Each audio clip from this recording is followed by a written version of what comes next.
Hello, my name is John, and welcome to the Through the Eyes of George YouTube channel.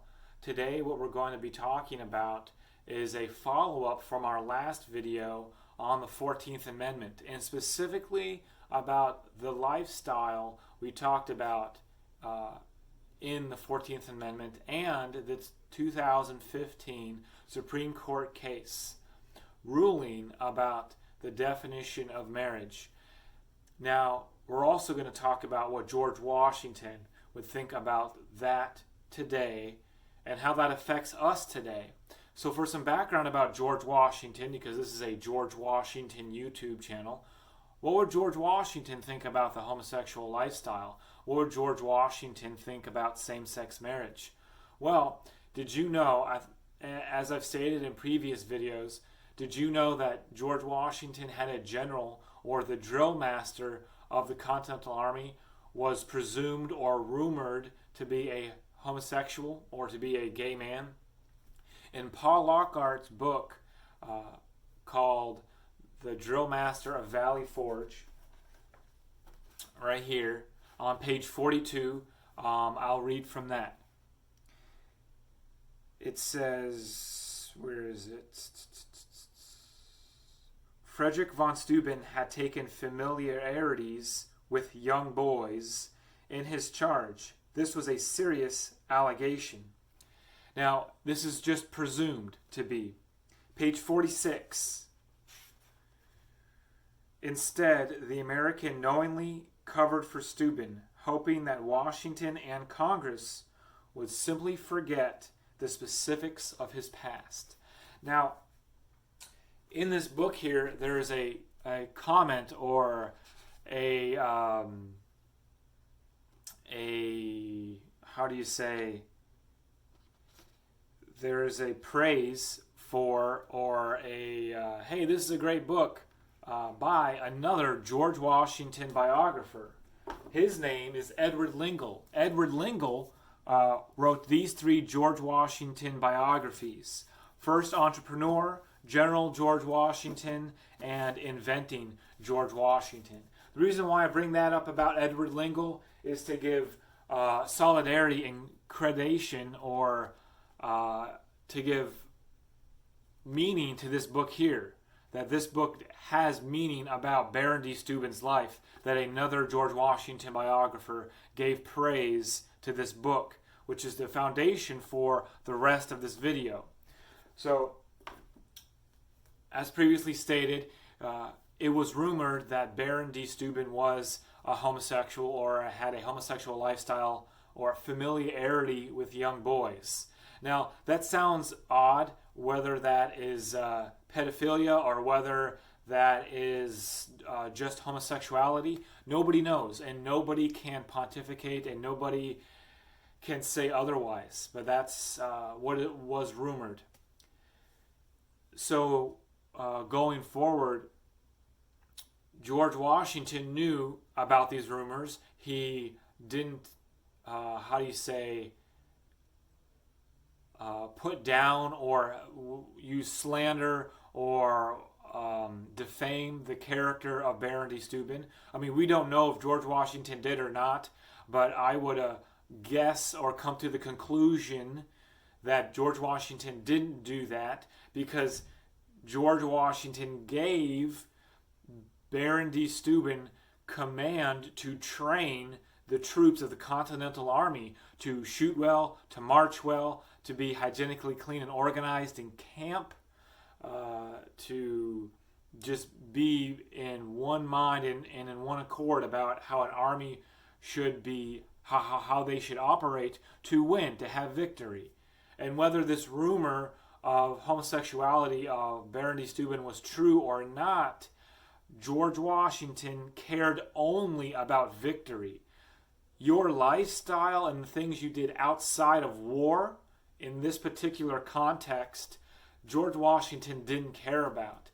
If your lifestyle impeded on the goal of the war or victory, of what George Washington had for winning this American Revolutionary War, that would be a problem, because your lifestyle was impeding that goal.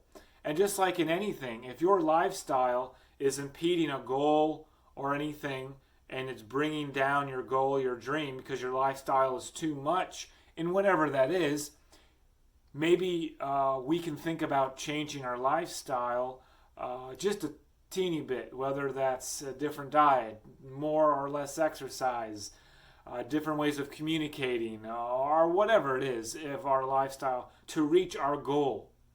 Just like George Washington had a goal of winning this war, and it didn't matter who was around him in winning the war. George Washington only wanted the best, and Baron de Steuben was the best for that position of training the troops. Now, that's the context of George Washington and the homosexual lifestyle that Baron de Steuben was presumed to have. Now, what would George Washington think about that lifestyle today, or the LGBTQIA community, or the Gay Pride month, or Pride Month of June? What would he think about that? What would he think about the definition of marriage today? Well, traditionally, the definition of marriage is between a man and a woman. In a biblical sense, or in other religions, it's between a man and a woman. Not between a man, a woman, and a tree. Not between a man and a goat. Not between a mother and a daughter, or a father and a son. That's not what the definition of marriage is in a biblical sense. In the same context, what's the definition, or what's your definition in the Merriam-Webster's dictionary, or dictionary.com, or Encyclopedia Britannica, of other words? Remember in my last video on the 14th Amendment, I talked about how that book, Frendel, where that child didn't want to use the word pen and changed the meaning and definition of the word pen to Frendel. That is what's happening with language. Sometimes words and languages change in a civilization depending on what's going on in culture. Not all words and not all definition of things and things in culture, but some things change. Now, for the topic and context of the homosexual lifestyle, we got to define our terms. In our last video, I talked about what's the end goal.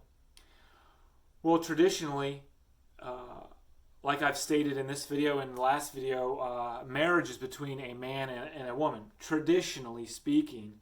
And the 2015 Supreme Court case changed that meaning, of the meaning that's been around for thousands of years, whether that's a biblical sense or tradition, to mean a man and a woman, to meaning two people coming together in a union as recognized by law. That's just a short version there. I'll leave the description in the description below, all my definitions and all my news articles and everything that I'm talking about in the description below. So the definition of marriage in the 2015 Supreme Court case has changed. Well, what about people who a brother wanting to get married to a brother? Is that okay? Should that be against the law? What about a mother getting married to a daughter, or a father getting married to a nephew, or a father having sex with his children? Those are things that have happened in our society today. Bestiality has happened.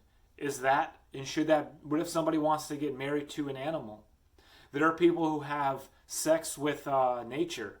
It's called Ecosex. Look it up. I'll put that in the description below as well. Well, where's the goal? Where's the stopping point in what is good and what is bad? And what is the stopping point and what's the definition of certain words? What is the stopping point in the definition of marriage? And what is the stopping point in the definition of a family? Because if a family is to mean somebody getting married to an animal or nature, and they have kids and they adopt, or however they want to do that, should that be against the law? Should we stop those things and have laws against that? Another thing to think about in this context of defining your terms, and the book I was talking about, Frendel, is what's the definition, the proper definition of sex. Everybody, that's a personal topic, but in short, what do you define as the end result? What is good and bad behavior with sex? I'll upload a picture. There's a sticker I found that says, all love is equal. Well, what about people who are in love with nature and have sex with nature, or who have sex with their children, or who have sex with animals? I don't consider, in my personal opinion, I know I said I wouldn't pontificate, I think those people have a mental imbalance if they think that it's okay to have sex with animals or their children or nature. That's very imbalanced. Or in terms of pedophilia, that's bad too. That's very bad. Those things should be prosecuted under the full extent of the law, because where do you have a goal? Where do you stop? Let's just say that people have this definition of marriage. Well, think about the definition of the rainbow. That has changed. In a biblical sense, the rainbow was a promise from God. I'll leave a description of that below. And I'm not going to get into any godly conversation or religious debate about what God says about this or God says about that. I'm just stating the salient facts. Now, what would George Washington think about all these things? About how we have a month devoted to Pride Month. If you look up the word pride, a lot of things come up about the LGBTQIA community. Well, like I said, what would George Washington think about that? Pride, having pride in your country, having pride in your family, being proud to be a part of this association of, whatever it is, whether it's a sport or your job or what have you, excuse me. We have the freedom to associate with whoever we would like to associate with.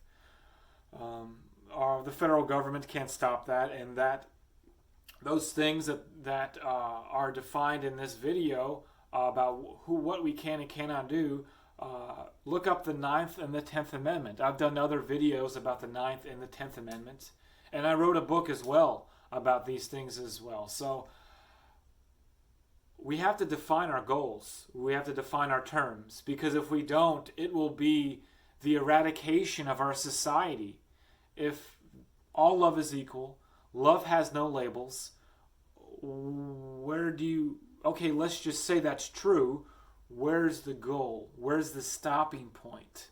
Like I said before, having sex with trees or nature, having sex with animals, pedophilia, having sex with young children, those things are very bad and very odd, to say the least. They're very bad. But where's the end goal? Is that the end goal? Is that the definition of bad? Or is it or is it not? I don't know. And to define, some people say that saying the word homosexual is bad, or saying gay is bad. You don't offend somebody. Well, in the Encyclopedia Britannica online, I'm going to read to you the very first definition of this word homosexuality. Homosexuality, sexual interest in and attraction to members of one's own sex. The term gay is frequently used as a synonym for homosexual. Female homosexuality is often referred to as lesbianism. And there are other things you can look up on Encyclopedia Britannica about the gay rights movement. I'll leave all this in the description below. Well, I say all this about defining your terms, Webster's Dictionary, Encyclopedia Britannica, what's good and what's bad. Well, with all this being said, the definition of a family, what do you consider the definition of a family? What is supposed to be a definition of a family? What is guarded by the law as a definition of a family? And what is not? All these different terms. How would George Washington think about all of this in conversating or having a conversation about this? I don't know what George Washington would say about all these things. I do know that George Washington was very respectful to Baron de Steuben. There are many, many, many letters from George Washington to Baron de Steuben about how much he respected and admired Baron de Steuben for his work in love for this country that was in its infancy. And what George Washington had great, like I said, respect and admiration for the work and the, the work and the just time put into training the troops. So George Washington, as we know, was a very well-mannered man, and he wrote down when he was a child the rules of civility and decent behavior. And that book is right here, George Washington's Rules of Civility and Decent Behavior. And another fun book to read about that, George Washington's Rules to Live By. It has a lot of caricatures in it about George Washington's Rules of Civility and Decent Behavior. And Lizzie Post wrote a foreword in here. She is from the Emily Post Institute about etiquette, decent behavior, chivalry, civility, all of those things. So I'll leave these in the description below. But the reason why I bring those books up is what George Washington would say about all of this that we've talked about is your conversation. When you talk to somebody and you disagree with them, it's okay to disagree. But to slander or defame somebody, that's not right. That's not kind. That's not loving. That's just not, that golden rule to treat others as you would want to be treated. You can disagree. Not everybody in this world is going to agree. The 325 or 350 million people in the United States are not going to agree on every single thing. I, for one, am fifth generation American. I was born here. My great-great-grandfather, I think it is, my great-great-grandfather migrated or came over as an immigrant into Illinois, into the Chicago area. And he has a very different lifestyle than I do. We're not the same. We are related through our bloodline. We're not the same, though. Not everybody in the United States is going to be the same in their bloodline or their friends, their family, coworkers, people they see, meet, all that stuff. Because if we were all the same and we all agreed on everything, then life would be pretty boring. We might as well just be robots. But robots don't define what's good and what's bad. They just do based on group think. America was not based on group think. America was based on individual freedom. Now, people may disagree with many things I've said in this video, but I'm just trying to define the terms here and ask you, the viewer, what's the goal? Is the goal on this topic of the homosexual lifestyle or the LGBTQIA community to have total control over the topic of sex and marriage? Because if they are the minority and they want equal rights or toleration from people who believe that marriage is this way and that sex should be this way, what are we doing to help people? We can teach people in their communities and families what and how to have relationships with other people, whether it's just friends, coworkers, family, whatever that is. Sometimes people just don't want to, out of whatever it is that they're thinking or doing. But the goal of this video, and I'm trying to be very tactful in my words The goal of this video is to put out all the facts and say that we must have a goal. George Washington had goals. He had people surrounded him. He had people surrounding him that are very, very intellectual and smart. For one, like I stated, Baron de Steuben was very smart, very, very, very intellectual when it came to the battlefield. And that's why George Washington